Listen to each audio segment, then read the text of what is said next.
the radius and ulna on the palmar surface.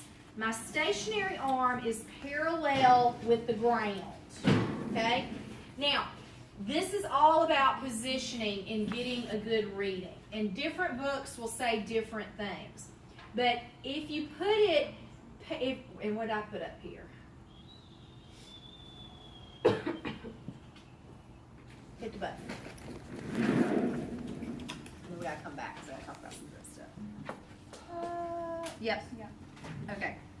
Where'd I go? Axis, medial aspects, proximal to the, okay. It's proximal to the ulnar styloid between the radius and ulna. And actually, it's just about, if you drop down just a tiny bit, so instead of being dead in the middle of her wrist, I'm going to drop down just a tiny bit, kind of so that I'm on the edge of the ulnar styloid. You're going to get a better measurement. I'm going to have her turn her palm up, and I'm going to follow where she's at, and that's 90 degrees, okay? Everybody see that? But it's all about the placement. If you place too high and have her turn over, you're going to get, something ridiculous. If you place too low and have her turn over, you're going to go, oh, she's limited. No, she's not. You've got to be right even. Since I can't be on top of the axis to measure it, I can't be at the tip of the axis like I would want to be, like I am with the elbow when I'm doing internal and external rotation. I need to be beside the axis. Does that make sense? Okay, so I'm right beside the axis of motion. So I'm going to, what I do is I find the interosseous membrane, I move down just a gnat's hair, and then have them supinate, and that gives me my measurement. Okay? Then for pronation, exact same thing. Center, maybe down just a tiny bit, turn your palm down. Exact same measure. She's 90 degrees in both directions. Okay? The norm for supination and pronation is 80 to 90 degrees. And that's a range as well. Did I tell you that? I said, well, I gave you 80. All right, we'll go with 80.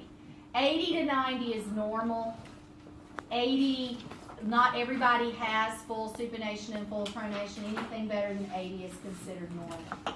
I couldn't see. That's okay. I didn't see you get in there. I was like, who snuck in behind me? Okay? All right. So back up for me just a little bit for a second. All right. So when we look at that proximal radio-ulnar joint, we're looking. You want to sit down? Hang on. Just a second. When you're looking at that proximal radio-ulnar joint, there's a couple of things that we need to talk about. It's where the radial head and the capitulum and the radial notch kind of hang out together there. The annular ligament, the quadrate ligaments, and the oblique cord are what provides stability for the radius at that proximal joint. And I want you to put a circle around the annular ligament because we're going to talk about it in a little more specificness in just a second. It literally wraps right around there. The oblique cord and the quadrate ligament will occasionally give us some trouble, but most of the time they're not a problem. It's that annular ligament that screws with our patients. The distal radio-ulnar joint, down here at the bottom, you have the ulnar head and the ulnar notch hanging out.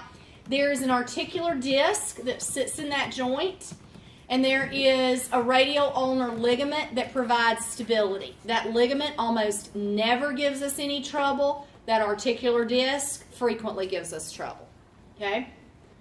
There is 1 degree of freedom for this joint. By definition, a joint is a space between bones. So you will hear some people refer to the proximal and distal joint. You will hear some people talk about an interosseous joint. I don't care. You can talk about it as 2 joints. You can talk about it as 1 joint. But what you need to understand is if there is movement here, there has to be movement here. If there is a limitation here, there will be a limitation there.